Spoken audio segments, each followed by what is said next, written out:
오늘 말씀 제목은 이런 제목인데 같이 한번 읽어보겠습니다. 시작. 하나님의 일하심을 어떤 시선이요? 믿음의 시선으로 보라. 이런 제목의 말씀입니다.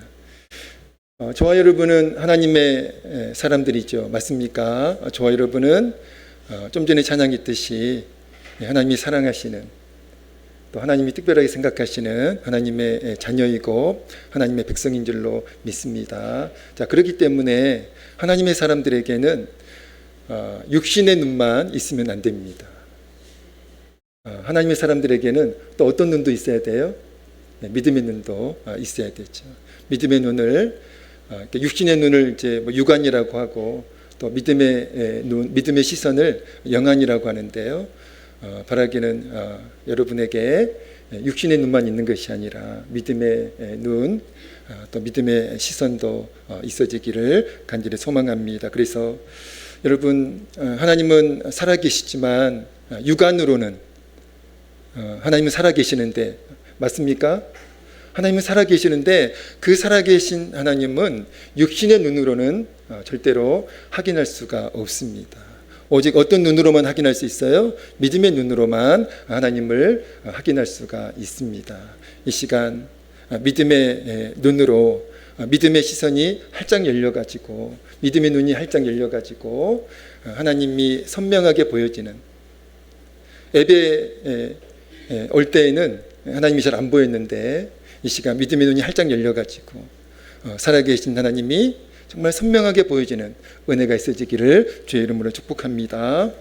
오늘 본문 말씀은 모세와 이스라엘 백성이 출애굽 후 직면한 첫 번째 위기 상황, 그리고 그 위기 상황에서 모세와 이스라엘 백성이 보인 상반된 반응에 관한 말씀이 오늘 본문 말씀입니다.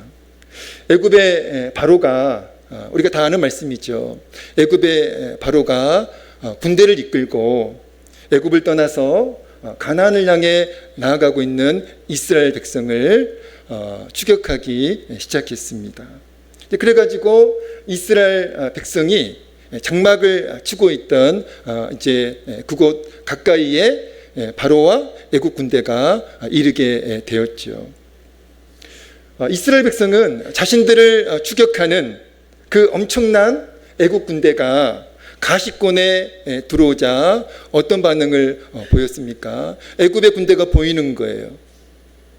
이스라엘 백성의 눈에 자신들을 추격해 오고 있는 그 애굽의 군대가 보이기 시작했습니다. 그러니까 가시권에 들어왔죠. 자, 그러니까 그 이스라엘 백성들이 어떤 반응을 보였어요? 우리 10절에서 12절까지 오늘 본문 말씀 같이 한번 읽어보겠습니다. 오늘 본문 10절에서 12절까지 말씀입니다. 시작. 바로가 가까이 올 때 이스라엘 자손이 눈을 들어본즉 애굽 사람들이 자기들 뒤에 이른지라 이스라엘 자손이 심히 두려워하여 여호와께 부르짖고, 그들이 또 모세에게 이르되 애굽에 매장지가 없어서 당신이 우리를 이끌어내어 이 강야에서 죽게 하느냐?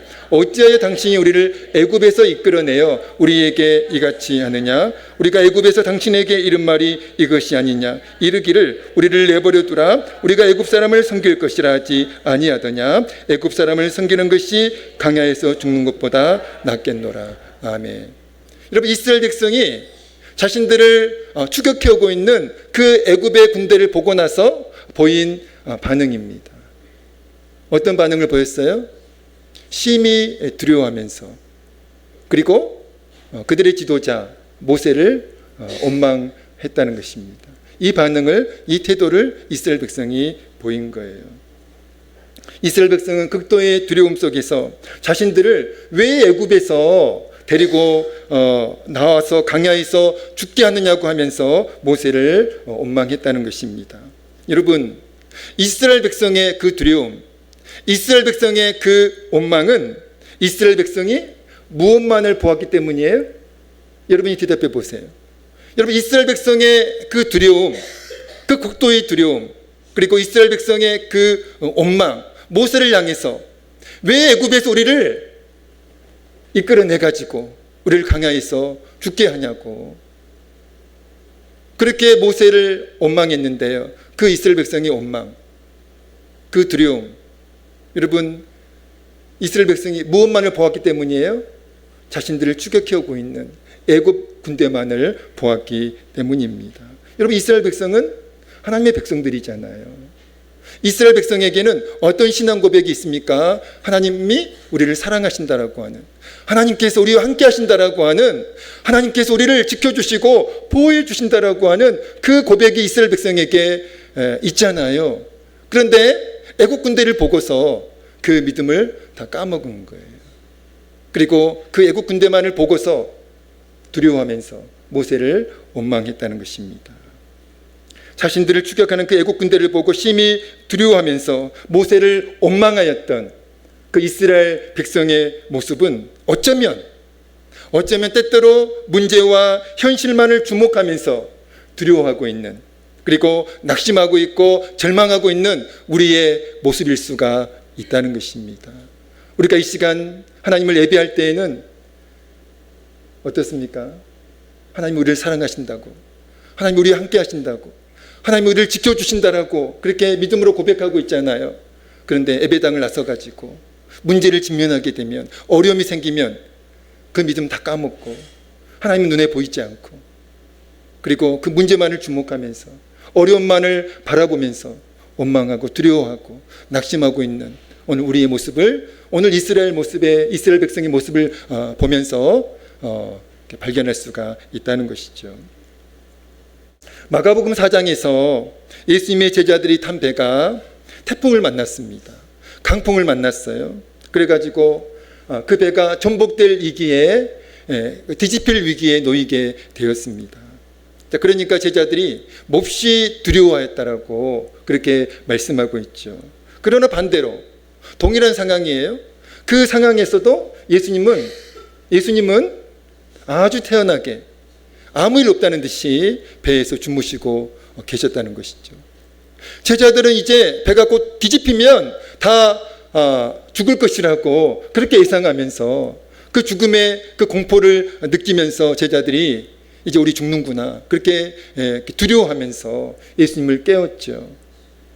그러니까 예수님이 이제 일어나셔가지고 바람과 바다를 잠잠케 하신 후에 제자들에게 이렇게 말씀하십니다. 어떻게 말씀하셨죠? 마가복음 4장 40절 같이 읽어보겠습니다. 마가복음 4장 40절입니다. 시작. 이에 제자들에게 이르시되 어찌하여 이렇게 무서워하느냐, 너희가 어찌 믿음이 없느냐 하시니. 아멘. 여러분, 다른 상황이에요? 다른 환경입니까? 아니에요. 같은 상황, 같은 환경입니다. 근데 제자들은 이제 우리 다 죽었다고 그렇게 아우성을 치고 두려워했는데 예수님은 주무시고 계셨다는 것이죠. 그리고 제자들의 아우성에 이제 일어나셔가지고 바람과 바다를 잠잠케 하신 후에 제자들에게 이렇게 말씀하신 거예요. 너희가 어찌 무서워하느냐, 너희에게 왜 믿음이 없느냐, 이렇게 제자들을 나무라셨다는 것이죠. 여러분, 예수님은 제자들의 두려움이 무엇의 결과라고 말씀을 하고 계시는 거예요? 제자들의 두려움 무엇의 결과라고요? 믿음 없음의 결과라고 그렇게 예수님이 말씀하고 계시는 거예요. 여러분, 이 화면 같이 보면서 같이 읽어보겠습니다. 오늘 우리의 두려움 그리고 낙심과 절망은 결국 믿음의 부재가 원인임을 알 수 있는데요. 같이 한번 읽어보겠습니다. 시작. 오늘 우리의 두려움 그리고 낙심과 절망은 결국 믿음의 부재가 원인이다. 여러분, 동의하시면 아멘 하시기 바랍니다. 오늘 우리에게 두려움이 있다면 저와 여러분 하나님의 사람들이잖아요. 세상 사람들이 아닙니다.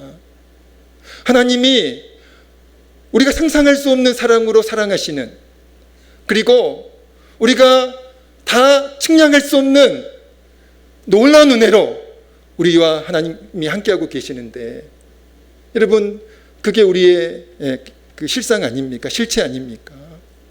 그런데 오늘 우리에게 두려움이 있고 낙심과 절망이 있다는 것은 결국 그 원인이 무엇이라고요? 믿음의 부재가 원인이라는 거예요. 너희가 어찌 무서워하느냐, 왜 너희에게 믿음이 없느냐. 애굽의 군대가 추격해오고 있는 그 동일한 환경과 상황에서, 여러분, 똑같은 환경이에요. 똑같은 상황입니다. 근데 모세는 어떻게 반응했어요? 13절 14절입니다. 같이 읽겠습니다. 오늘 보면 13절 14절 같이 읽습니다. 시작. 너희는 두려워하지 말고 가만히 있어서 여호와께서 오늘 너희를 위하여 행하시는 구원을 보라. 너희가 오늘 본 애굽 사람을 영원히 다시 보지 아니하리라. 여호와께서 너희를 위하여 싸우시리니 너희는 가만히 있을지니라. 아멘. 여러분 10절과 12절은 동일한 상황, 동일한 환경에서 이스라엘 백성이 보인 반응이고 13절과 14절 말씀은 모세가 보인 반응이었다는 것이죠. 모세가 보인 태도였다는 것입니다. 여러분 같은 반응이에요? 전혀 다른 반응입니까? 전혀 다른 반응이죠. 모세는 동일한 환경과 동일한 상황에서 애굽의 군대가 추격해오고 있는 그 동일한 환경과 동일한 상황에서 모세는 이스라엘 백성에게 극도의 두려움 가운데 있는 그 이스라엘 백성에게 두려워하지 말라고, 하나님의 구원을 가만히 있어서 지켜보라고 그렇게 말씀하고 있잖아요. 하나님의 구원을 보라. 두려워하지 말고 가만히 있어서 하나님의 구원을 보라. 여러분 모세의 말씀은요, 육신의 눈으로 애굽의 군대만 보지 말고 제발 믿음의 시선으로, 믿음의 눈으로 하나님을 바라보라고. 특별히 하나님의 일하신가, 하나님의 역사하신가, 애굽에서 행하셨던 그 놀라운 하나님의 권능을 바라보라고. 그 동일한 하나님의 권능을, 애굽에서 행하셨던 그 권능, 지금도 동일하게 행하실 그 하나님의 권능을, 그 하나님의 능력을 믿음의 눈으로, 믿음의 시선으로 바라보라고, 주목하라고 지금 모세가 이스라엘 백성에게 말씀하고 있는 거예요. 여러분 동일한 환경과 동일한 상황에서 모세와 이스라엘 백성이 이렇게 서로 상반된 태도를 갖게 된 까닭이 무엇일까요? 이스라엘 백성은 애국 군대만을 주목했어요. 하나님을 전혀 바라보지 못했습니다. 하나님을 망각했죠. 애국 군대만을 이스라엘 백성이 주목했기 때문에 그들은 두려워하였고요, 낙심하였고요, 절망했다는 것입니다. 그러나 모세는 누구를 주목했어요? 하나님을 주목했습니다. 애국 군대가 추격해오고 있는 그 동일한 환경과 상황에서도 모세는 애국 군대만을 바라보지 않았고, 육신의 눈으로 애국 군대만을, 그 무서운 애국 군대만을 바라보지 않았고, 그 애국 군대 너머에 계시는 전능하신 하나님, 그리고 이스라엘 백성을 위하여 싸우시는 그 하나님을 믿음의 눈으로 바라보았다는 것이죠. 오늘 우리의 자세와 태도는 우리가 처한 상황만을, 우리가 처한 현실만을 주목하는가, 아니면 그 상황 너머에 계신 살아계신 하나님을 주목하는가에 따라 달라지게 되어 있습니다. 여러분 어려움을 만날 때 여러분 어떻습니까? 고난 가운데 계실 때, 고난을 만났을 때 여러분 어떻게 반응하세요? 어떻게 반응하십니까? 담대하게 하나님을 주목하시나요? 그러면서 힘을 내십니까? 희망과 소망을 가지고 그 고난과 어려움을 잘 극복하고 계시나요? 아니면 낙심하고 좌절하고 절망하고 두려워하면서 이제 내 인생 끝났다고, 이생망, 오늘 우리 한국교회, 한국 청년들 이생망 무슨 뜻이에요? 이 땅에서의 인생은 망했다라고. 왜 그런 말이 나오는 거죠? 우리에게 하나님이 계시잖아요. 우리를 위하여 일하고 계시는, 우리를 위하여 역사하고 계시는, 그리고 우리의 삶을 축복하시는 그 하나님이 계시잖아요. 그러면 어떤 상황에서도 하나님을 주목하셔야죠. 그 현실만을, 그 어려운 상황만을 주목하시면 안 됩니다. 육신의 눈으로 그 상황만을 바라보시면 안 돼요. 믿음의 눈으로, 믿음의 시선으로 우리를 구원하시는, 우리를 위하여 싸우시는, 우리를 도우시는 그 하나님을 주목하셔야죠. 새벽 기도의 시간에 매일 성경 본문 말씀인 에레미야 말씀을 나누고 있는데요, 지난달입니다. 제가 이 말씀을 나누면서 저도 굉장히 큰 은혜를 받았는데, 지난달 7월 29일에 믿음의 눈으로 바라보라는 제목으로 에레미야 40장 1절에서 6절까지 말씀을 나누었습니다. 에레미야 선지자의 조국은 어디예요? 남유다였죠. 그 남유다가 주전 586년에 바벨론의 이제 침략으로 멸망을 하게 됩니다. 자, 그리고 나서 많은 남유다의 백성들이 바벨론의 포로로 이제 끌려가게 되었죠. 그 포로 행렬에, 그 포로 대열에 에레미야 선지자도 포함이 되어 있었습니다. 그래서 그렇게 이제 에레미야 선지자가 이제 포로의 신분으로 이제 끌려 가고 있었는데 갑자기 바벨론 왕 느부갓네살이 에레미야 선지자의 석방을 명령해요. 이상하잖아요. 바벨론 왕 느부갓네살과 에레미야 선지자가 무슨 상관이 있길래 갑자기 포로로 끌려가고 있던 에레미야 선지자를 바벨론 왕 느부갓네살이 석방하러 그렇게 명령했을까요? 하나님의 간섭이 있었죠. 하나님의 도우심이 있었습니다. 그래서 기적같이 에레미야 선지자가 라마라고 하는 지역에서 석방이 돼요. 자, 그런데 에레미야 40장 1절에서 6절까지 말씀이 바로 그 바벨론 이제 군사령관 느부사라단이라고 하는 이제 사람이었는데, 이 사람이 에레미야 선지자를 이제 왕이 풀어주라고 하니까 이제 풀어주는 거예요. 그러니까 풀어주는 그 장면이 바로 에레미야 40장 1절에서 6절까지 말씀인데, 그 에레미야 선지자를 이 느부사라단이 석방하면서 이렇게 이제 그 제안을 합니다. 내가 너를 이제 왕의 명령으로 석방을 이제 해 주는데, 너가 바벨론으로 갈 것인지 아니면 이 땅에 남을 것인지 선택해라. 근데 만약에 너가 바벨론으로 간다고 하면 내가 너를 선대하겠다. 무슨 뜻입니까? 출세를 약속했어요. 바벨론 군사령관이 에레미야 선지자에게 너가 바벨론으로 이 땅에 남지 않고 바벨론으로 가면 내가 너를 선대할 것이다. 바벨론에 가면 잘 먹고 잘 살게 해주겠다. 이런 약속을 이제 그 느부사라단이 에레미야 선지자에게 했다는 것이죠. 여러분, 당시 남유다는 이제 전쟁 후이기 때문에 폐허의 땅이에요. 자, 여러분 같으면 어떤 선택을 하시겠어요? 바벨론으로 가면 출세가 성공이 보장되어 있습니다. 잘 먹고 잘 살 수 있어요. 그러나 조국인 남유다에 남으면 고생만 해요. 고생길이 뻔합니다. 가시밭길을 걸어야 돼요. 그러나 바벨론으로 가면 꽃길을 걸을 수 있습니다. 인간적으로 말씀을 드리는 거예요. 여러분 같으면 어떤 선택을 하시겠어요? 선택 대답 못 하시겠어요? 여러분 같으면 어떤 선택을 하시겠냐고요? 바벨론으로 갈 것 아닙니까? 아니에요? 바벨론으로 가면 성공할 수 있는데요. 출세할 수 있는데요. 그러나 여러분, 에레미야 선지자의 선택이 무엇이었습니까? 에레미야 40장 6절 말씀입니다. 같이 읽겠습니다. 에레미야 40장 6절입니다. 에레미야 선지자의 선택과 결정이, 같이 읽습니다. 시작. 그 나라에게로 나아가서 그 땅에 남아있는 백성 가운데에서 그와 함께 사니라. 아멘. 바벨론으로 가면 너는 성공할 수 있다. 내가 약속한다. 출세할 수 있다. 잘 먹고 잘 살 수 있다. 내가 보장한다.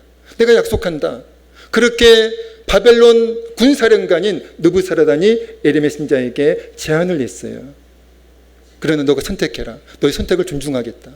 이 땅에 남아도 괜찮다. 에레미야 선지자는 뭘 선택했어요? 조국인 남유다의 남기로 그렇게 선택하고 결정을 했다는 것이죠. 제가 이 말씀을 이제 묵상하면서 왜 에레미야 선지자는 이런 선택을 했을까? 바벨론으로 가면 잘 먹고 잘 살 수 있는데 나 같으면 과연 어떤 선택을 했을까? 심히 고민이 됐던 말씀을 묵상하면서 심히 고민이 됐던 그런 말씀이었습니다. 에레미야 선지자가 왜 그런 선택을 했을까요? 왜 바벨론으로 가지 않고 성공이 보장되어 있는, 꽃길이 보장되어 있는 그 바벨론으로 가지 않고 고생길이 뻔한 가시밭길이 예정되어 있는 그 폐허의 땅 남유다의 남기로 그렇게 선택하고 결정을 했을까요? 에레미야 선지자가 출세를 포기하고 유다의 남기로 한 것은 반드시 유다가 회복될 것이라고 하는, 나의 조국이 지금 폐허의 땅이지만 그러나 이 폐허의 땅, 내 조국이 반드시 회복될 것이라고 하는 그 믿음 때문이었습니다. 믿음의 아멘하시기 바랍니다. 지금은 비록 유다 땅이 폐허의 땅이지만 그러나 에레미야 선지자는 회복될 유다 땅을 믿음의 눈으로 바라보면서 유다 땅에 남겠다고 그렇게 결정하고 그렇게 선택을 한 것입니다. 사랑하는 성도 여러분, 에레미야 선지자가 믿음의 시선으로 만약에 육신의 눈으로만 바라보고 판단했다면 바벨론으로 갔을 거예요. 그러나 에레미야 선지자는 육신의 눈으로 세상을 바라보지 않았어요. 에레미야 선지자는 하나님의 사람이잖아요. 에레미야 선지자에게 믿음이 있었잖아요. 그러니까 믿음의 눈으로 세상을 바라본 것입니다. 믿음의 눈으로 자신의 상황과 자신의 현실을 바라본 거예요. 그러니까 믿음으로 선택할 수밖에 없었죠.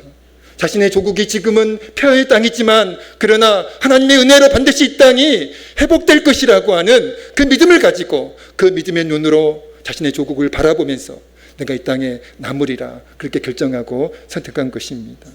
저와 여러분도 하나님의 사람들이잖아요. 하나님의 사람들은 육신의 눈으로만 세상을 바라보시면 안 돼요.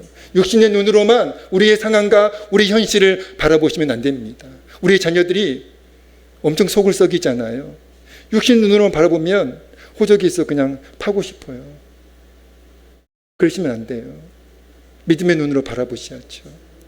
우리의 자녀들을 믿음의 눈으로 바라보세요. 믿음의 시선으로 바라보세요. 하나님의 은혜로 변화될, 하나님의 은혜로 지금 하나님께 크게 쓰임받을 그 우리의 자녀들의 모습을 믿음의 눈으로 바라보십시오. 우리의 현실, 지금은 비록 고난이 있고 고통이 있는 현실이지만 그러나 이 고난과 이 고통에 하나님께서 은혜를 베풀어 주셔서 이 고난과 이 고통이 아름답게 변화될 것이라고 하는 그 믿음의 눈으로 여러분의 현실을 바라보시기 바랍니다. 또 하나님의 일하심, 하나님의 역사하심을 믿음의 눈으로 바라보시면서 담대하시기를 주의 이름으로 축복합니다. 여러분, 말씀을 마치면서요, 애굽의 군대가 추격해오고 있는 그런 절체절명의 상황이에요. 앞에는 홍해가 가로막고 있습니다. 그 사면초가의 상황, 그 절체절명의 상황에서 동일한 환경과 동일한 상황이에요. 모세라고 뭐 어디에서 무전으로 지금 연락하고 있나요? 아니잖아요. 똑같이 그 현장에 있습니다. 이스라엘 백성들도 그 사면초가의 상황에 놓여 있고 모세도 똑같은 그 사면초가의 상황에 지금 있는 거예요. 근데 어떻게 반응이 이렇게 다를 수 있죠? 이스라엘 백성은 두려워 떨면서 우리 이제 다 죽는구나. 그리고 모세를 원망했는데요. 모세는 걱정하지 말아라. 두려워하지 말아라. 그리고 가만히 있어서 하나님의 구원하심을 바라보라. 하나님의 일하심을, 우리를 위하여 싸우시는 그 하나님의 일하심을, 그 하나님의 역사하심을 믿음의 눈으로 바라보라고 그렇게 말씀하고 있잖아요. 어떻게 이런 상반된 태도가 가능할 수 있었을까요? 같이 한번 읽어보겠습니다. 시작. 동일한 환경과 상황에서 모세와 이스라엘 백성이 전혀 상반된 반응을 보인 거다. 무엇 때문이었습니까? 믿음의 시선 때문이었습니다. 믿음의 시선 때문이었어요. 모세에게는 믿음의 눈이 있었어요. 믿음의 시선이 있었습니다. 그러나 이스라엘 백성에게는 그 믿음의 시선이 없었어요. 단지 육신의 눈으로만 현실을 바라보았죠. 육신의 눈으로만 추격해오고 있는 애국 군대를 바라보았습니다.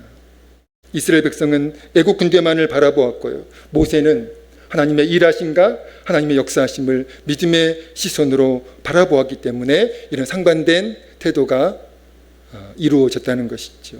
사는 성도 여러분, 문제와 현실만을 주목하지 말고, 여러분, 우리 하나님의 사람들이잖아요. 그러니까 문제와 현실만을 육신의 눈으로 주목하지 말고 우리를 위하여 싸우시는, 우리를 위하여 일하시는, 우리를 위하여 역사하시는 그 하나님을 믿음의 시선으로 주목하고 담대하시기를, 그리고 희망과 소망을 가지고 오늘 하루를 살아내시기를 주의 이름으로 축복합니다. 기도하겠습니다. 하나님 아버지, 우리에게 믿음의 눈이 있어지기를, 믿음의 시선이 있어지기를 간절히 소망합니다. 그래서 육신의 눈으로만 현실과 상황을 바라보지 않게 해주시고 믿음의 눈으로, 믿음의 시선으로 하나님을 바라보며 특별히 우리를 위하여 일하시고 우리를 위하여 역사하시는 하나님을 믿음의 눈과 믿음의 시선으로 바라볼 수 있도록, 주목할 수 있도록 역사해 주시고 은혜를 베풀어 주시옵소서. 예수님의 이름으로 간절히 기도하옵나이다. 아멘.